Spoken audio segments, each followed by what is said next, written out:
From paralysis to powerful. What does that mean?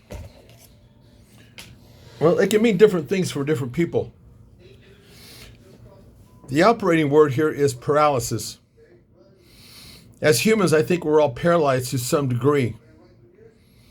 It could be paralyzed from having guilt, insecurity. It can be the actual physically being paralyzed, paralysis. But the common denominator here, when you're paralyzed in any form or fashion, is that it starts with the mind. It starts what you do with the way you handle your situation in your mind. And how you do that, and I'm speaking from personal experience. 10 years ago, I had 3 strokes in 3 weeks, paralyzed me. Some of you know that. And so I'm that person that's dealing with that kind of paralysis. I'm not saying that one is greater than the other. I think anytime that you're feeling paralysis or paralyzed in your life, even if it's emotionally, and especially if it's emotionally, it's a serious thing because it keeps holding you back. If you don't deal with those things, it keeps popping up. It sabotages your life. And the hard thing to do is take the necessary steps to get you better. It's painful. That's the reason why some people self-medicate instead of, I call, identifying and exposing the ugly truth. I'll only speak from in my case, but it applies to every situation of paralysis in my mind.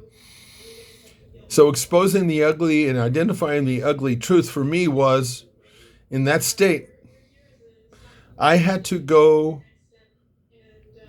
and I call it the person going in the mirror. In other words, you have to have a heart-to-heart with yourself when it comes to things like this.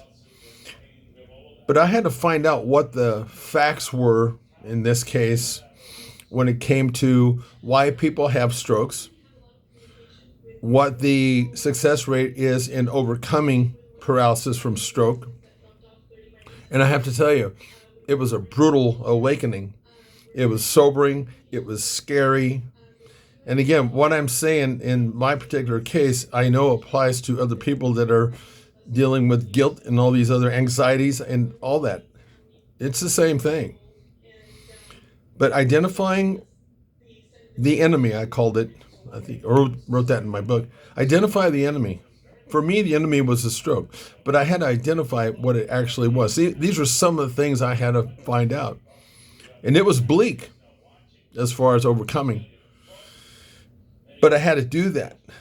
And I had to do that repeatedly. When I first looked at that statistic, it was overwhelming. It was like, why even bother?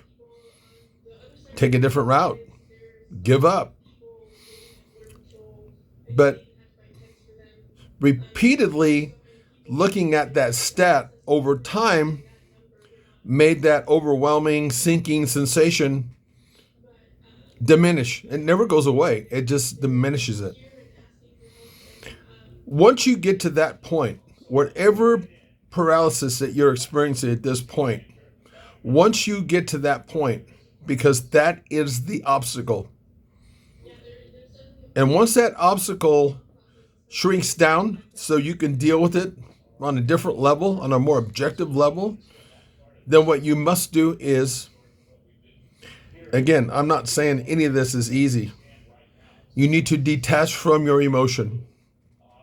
Repeatedly looking at the obstacle will help do that. Don't avoid it. It's always there. Your guilt and the feelings that are paralyzing and sabotaging your life are always going to be there, because that's life.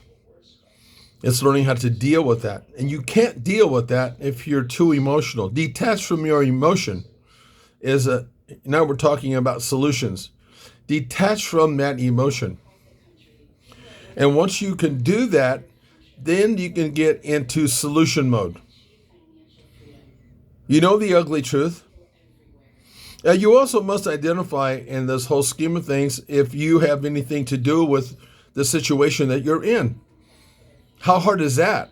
Very difficult for most of us, for all of us maybe, to say, okay, this is a role that I played, and this is the role that I'm playing now. So many of us are in denial. It's an easier way to deal with things, at least as a temporary Band-Aid. But deep down, you know in your gut that some of the things that you have to identify are actually true. Once you get to that point, you're bare ass naked, you know that you had this role to play potentially. Okay, compartmentalize that. Now move on to the solution. And it starts with a daily step that you take. Every single day is like my mom said, give it a day, it'll look different. She was right about that. Every day presents a possibility for you to make a giant step forward. And that giant step is going to be a small one. You just don't realize how big of a step it really is, even though it's so small. And that actually is part of the problem, because that runs people off. It's like, oh my God, I'm doing all this work. For example, it took me 2 years of every day putting a fork in my hand, wrapping my hand with something to keep the fork there because I couldn't hang on to it. It took me 2 years just to take the fork from the plate of food and to put the fork in my mouth. 2 years of daily rehabbing. I'm lucky that I'm an athlete still to this day, but I'm lucky that I had that in my background, especially bodybuilding, because it takes so long to create results in that sport. If I didn't have that, and again, it comes back to that mindset. If I didn't have that, this all would have been different.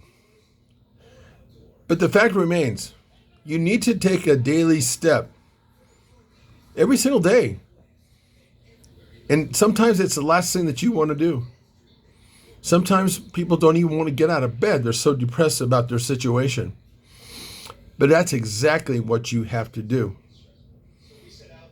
Look for the hard things to do and then create a daily habit. You will fail a lot. It's all based on, success is all based on failure. How much failure are you able and willing to take in order to take that next step? That's the reason why I'm talking like this is because for those of you who followed me in my podcasts and things like that, I keep talking about that everything is a process. It's not a shiny object where all of a sudden magically it's going to go away. But it's taking the daily steps. Okay, you've identified and you've detached from that emotion so that doesn't paralyze you. That part of it's got to go, and you got to put that away. I'm not saying that you can get rid of emotion. It's always going to be there. But you got to take it out of the equation when you're in solution mode. You can always go back to that. A daily habit over time will turn into a lifestyle habit. But you got to be willing to play the long game. You have to be willing, again, to recap, and you have to be willing to make sure that you understand that you play a role in this, no matter what you think. You are part of the problem as well as part of the solution. And I can tell you that you can become, from being paralyzed or having paralysis to being powerful. But becoming powerful is built slowly. Know that. Keep yourself accountable daily. Know that you're going to be frustrated and you're going to want to give up and lie in a corner and get fetal. That's part of becoming powerful. That's a hard truth. But it's exactly what you need to overcome. I know that from firsthand experience.